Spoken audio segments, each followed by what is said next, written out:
Nous autres, j'étais en séance de débriefing avec mon groupe tactique sur des événements antérieurs, lorsqu'on a reçu l'appel qu'il se passait quelque chose à l'Assemblée nationale. Parce que, comme vous le savez, au Parlement, on a un poste de la sûreté qui est là. Il appelle ça le poste 20. Alors, l'officier du poste 20 nous a appelés pour nous dire qu'il se passait quelque chose, qu'il y avait un tireur à l'Assemblée nationale. Donc, nous, on avait déjà tous nos véhicules, puis l'hélicoptère qui était à la porte. Alors, on est parti, puis on s'est mis en route immédiatement pour l'Assemblée nationale. Vous étiez où? Au quartier général sur Pierre-Bertrand. Arrivé à l'Assemblée nationale, on a pris connaissance des lieux, on savait ce qui se passait. La police de Québec était déjà sur place, était déjà pénétrée à l'intérieur pour sécuriser les lieux. Donc, on a essayé de rentrer en partant par la porte du Sauvage, c'est la porte principale en avant du Parlement. Ensuite, voyant qu'elle était barrée, on s'est dirigé vers la porte numéro 4, celle qui donne sur la Grande Allée. Il y avait un véhicule à la porte, et puis avec un cadran à l'intérieur. Donc, on l'a tout de suite remis entre les mains des artificiers pour voir s'il y avait quelque chose à l'intérieur de dangereux. Et on est pénétré à l'intérieur du Parlement.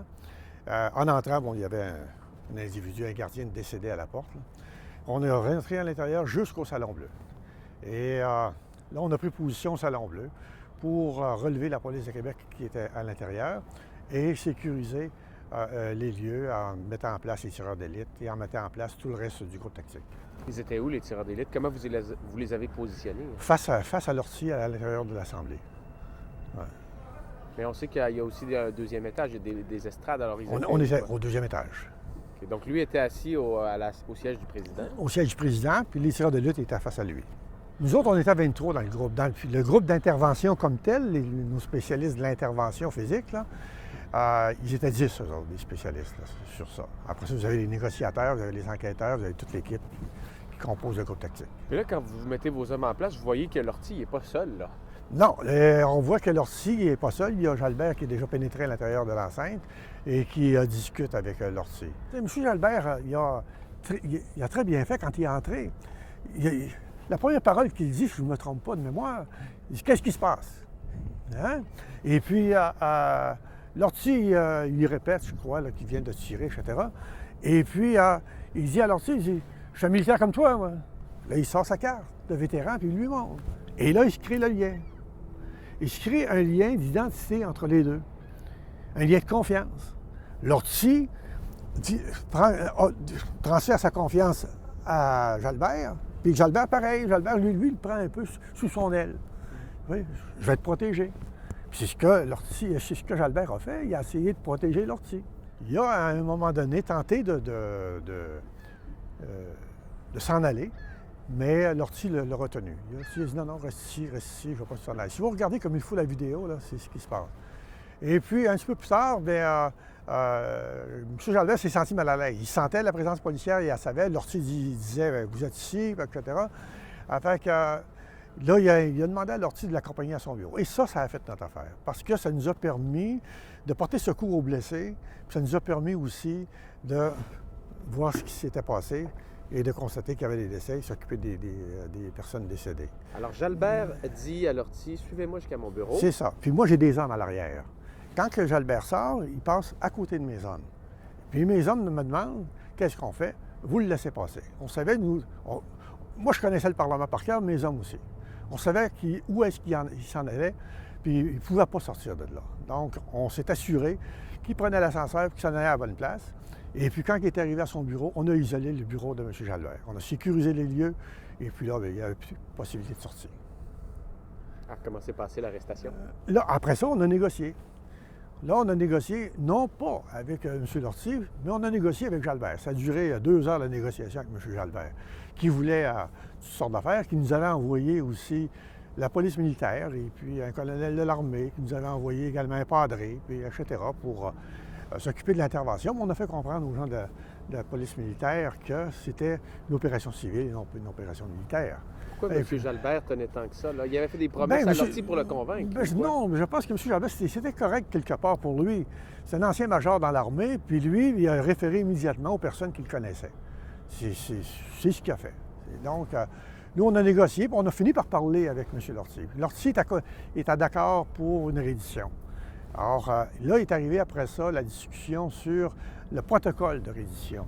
Et dans le protocole de reddition, il y avait la mise en place d'une haie d'honneur. Vous connaissez un peu le Parlement, il devait sortir sur la rue Saint-Augustin, là, entre l'édifice A et l'édifice B, et se rendre à la police militaire dans un décorum militaire. Alors ça, on ne voyait pas ça d'un bon oeil, là. Et puis, on en a discuté finalement, on a mis d'autres conditions. Et dans les conditions de la reddition, bon, on a dit, OK, vous allez remettre tous vos armes à M. Jalbert. M. Jalbert va déposer ça dans une poubelle. Il va marcher 5 pas en avant de M. Lortie. Et puis, en tenant les poubelles dans ses mains, M. Lortie les mains sur la tête, les manches roulées, les pantalons roulés. Et puis, c'est ce qui s'est passé. C'est là que vous l'avez arrêté? On l'a arrêté quand il est arrivé, pas loin de l'ascenseur. Je pense, moi, inconsciemment, ce que M. Jalbert ne savait pas ou n'a jamais admis, qu'il était lui-même en otage. Il était lui-même un otage. Quand il a voulu, la première fois, s'en aller, Lortie, il a mis la main sur l'épaule, il a dit non. Donc, il était lui-même en otage, mais il ne le savait pas qu'il était en otage. Comme il ne savait pas, quand il a pénétré dans le Salon Bleu, qu'il y avait des victimes. Lui avait eu l'information de sa secrétaire en bas, qu'il y avait un militaire qui tirait de la carabine en haut. Donc, il est allé voir, puis il a fait face à Lortie. Lortie était assis sur le banc, et puis, il ne voyait personne. Parce que les victimes, les blessés comme les non-blessés, comme les morts, tout le monde était à terre, couché entre les sièges, donc il ne voyait personne. Vous, c'est vous qui auriez donné l'ordre à vos hommes, aux tireurs d'élite, de faire feu sur Lortie. Pourquoi vous l'avez pas fait? Pourquoi vous n'avez pas lancé cet ordre d'aller l'abattre? Parce que M. Lortie, à ce moment-là, n'était plus dans son état de crise premier. Il était encore excité, mais il n'était plus dans le maximum. Il y a une courbe là-dedans, hein, qu'on appelle ça le pic. Quand il est dans le plus haut, dans le plus fort de sa crise, là, il est dangereux, on le voit faire. Là. De toute façon, il s'assoit sur le banc. Une fois qu'il est rentré dans l'Assemblée, vous le voyez, il s'assoit sur le banc, puis là, il tire aussi dans l'horloge. Puis à un certain moment donné, il enlève son dentier, puis il enlève sa casquette, tout ça, puis il dit « Tirez-moi ». Donc, là, il commence à décompresser. Et après, bien là, avec les événements, l'intervention de M. Jalbert, on ne voyait pas la nécessité de faire ça. Si il avait pointé son arme vers M. Jalbert, le tireur d'élite, il l'aurait abattu immédiatement. C'est vous qui auriez donné l'ordre? L'ordre était donné si la vie est en danger. Avec le recul, comment expliquer qu'il y avait si peu de sécurité à l'Assemblée nationale? On est quand même en 1984. Oui. On n'avait pas ce genre de menace-là en 1984 vis-à-vis nos institutions publiques.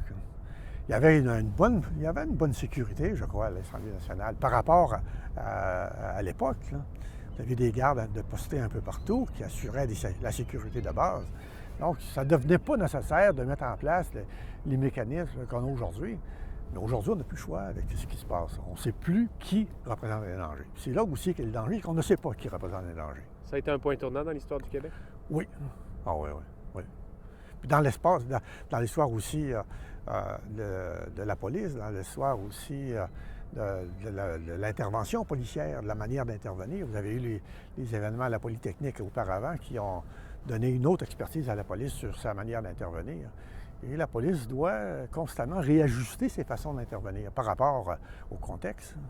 Bien, je pense que ce que je viens de vous dire, c'est la vision, pas la vision, mais c'est ce qui s'est passé du côté policier. On ne l'a jamais raconté. Et puis... Pourquoi vous le racontez aujourd'hui? Alors qu'avant, vous n'aviez pas accepté les entrevues, là? Non. Et puis, il y avait mon devoir de réserve aussi à l'époque où j'étais policier, puis après dans l'enseignement, etc. Mais aujourd'hui, bien, il y a... je pense que c'est nécessaire que les gens sachent aujourd'hui un peu les deux côtés de l'histoire. Comprenez-vous? M. Jalbert a fait un excellent travail. Il a fait un très bon travail à ce niveau-là. Et c'est pas pour discréditer le travail de M. Jalbert. Non. C'est mettre les choses en perspective. Voir comment la police intervient dans une situation comme ça. Quel a été son rôle? Qu'est-ce qu'elle a fait exactement? Convenez-vous avec moi cependant que c'est M. Jalbert qui est arrivé en premier, donc à quelque part, c'est lui qui a réussi à désamorcer tout ça. C'est là c'est pour ça que c'est un héros à quelque part, non? C'est que... Oui, oui. Il a désamorcé. M. Jalbert, il a très bien fait quand il est entré. Là, dans son bureau, on appelle ça le syndrome de Stockholm. Là, ça a viré un peu. Là, il est allé dans une autre avenue. Il négociait pour Ah Lortie ouais. sans réaliser qu'il était lui-même otage. Sans réaliser. Il ne pouvait pas sortir de là. L'ortie ne l'aurait jamais laissé sortir tout seul. Ah non, jamais.